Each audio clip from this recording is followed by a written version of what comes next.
அம்மா கண்ணே நீங்கள் என்னம்மா சாப்பாடு இன்னைக்காங்கண்ணே? அதாவது ஒரு சிம்பிளாக நம்ம வீட்டில் என்ன இருக்குது அதை வச்சு ஒரு பச்சை பயிர் சாப்பாடு செய்ய போகிறேன் இப்போ.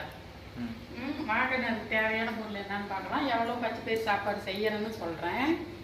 அரைப்படி அரிசி எடுத்துருக்குறேன், 1/4 படி பச்சை பயிர் போட்டிருக்கிறேன். அரைப்படி அரிசி சாப்பாடு, 1/4 படி பச்சை பயிர். அப்போ தான் சாப்பாடு சூப்பராக இருக்கும். அதுக்கு தேவையான பொருள் என்னன்னா, ஒரு ஸ்பூன் ஜீரகம், சும்மா 4 வரமிளகா, ஒரே ஒரு கட்டி சின்ன கட்டி பூண்டு, கொஞ்சோண்டு கருவேப்பிலை, சின்ன வெங்காயமும் பெரிய வெங்காயமும் கலந்து போட்டுக்கிறேன். பெரிய வெங்காயம் ஒன்று சோடு, ஒரு 4 சின்ன வெங்காயம் கிளந்து அரிஞ்சு வச்சிருக்கிறேன். 3 தக்காளி வந்து 1-2 அறுத்து வச்சிருக்கிறேன். இனிமேல் கடுகு போட்டு எண்ணெய் போடணும், அதுதான் செலவே. எண்ணெய் ஊற்றிக்கலாம்.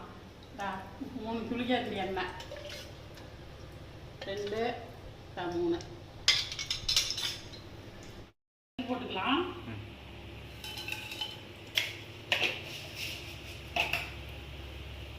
கருவேப்பிலையும் வரமிளகாயும் போட்டுடலாம், 2 போட்டுடலாம்.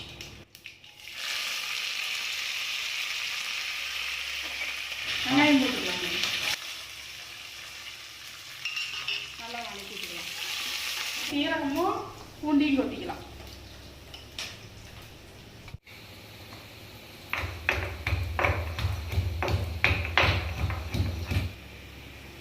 அப்படியே எண்ணெயில் போட்டுடலாம்.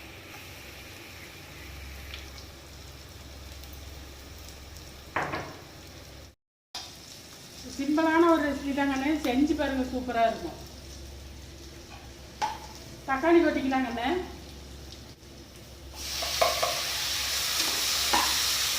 உப்பு போட்டு வச்சுக்கண்ணே, தேவையான அளவு உப்பு போட்டு ஒரு 1/2 டீஸ்பூனுக்குண்ணே சாம்பார் பொடி போட்டுக்கலாம்.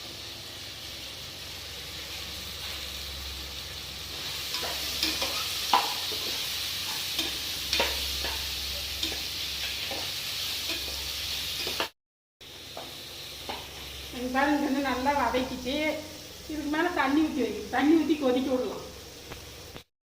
சொம்பில் கண்ணே 3 சொம்பு தண்ணி வைக்க போகிறேன்.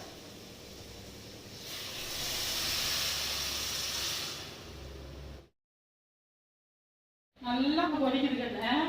இப்போ வந்து அரிசியும் பருப்பையும் போட்டுடலாம். பாருங்க, நல்லா இதுவும் ஊறிடுச்சு. இது நல்லா ஊறிடணும்.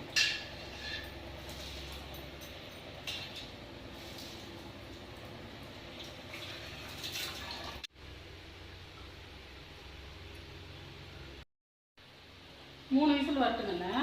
விசில் இறங்கிடுச்சு. வாங்க சாப்பாடு பார்க்கலாம்.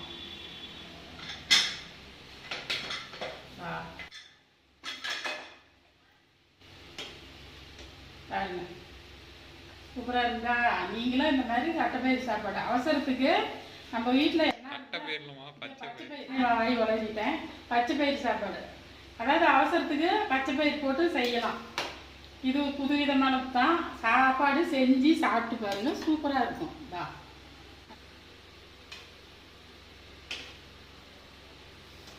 அரைப்படி அரிசி, 1/4 படி பச்சை பயிர். இதே மாதிரி 3 சொம்பு தண்ணி வைங்க. 1/2 லிட்டர் சொம்பில் 3 சொம்பு தண்ணி வைங்க. அதுக்கு மேலே வச்சா குழஞ்சி போயிடும். உங்களுக்கு குழஞ்சி தான் வேணும்னா 3 சொம்பு வச்சுக்கோங்க. வாங்கன்னு சாப்பிடலாம். பாய், எல்லாரும் வாங்க சாப்பிடலாம்.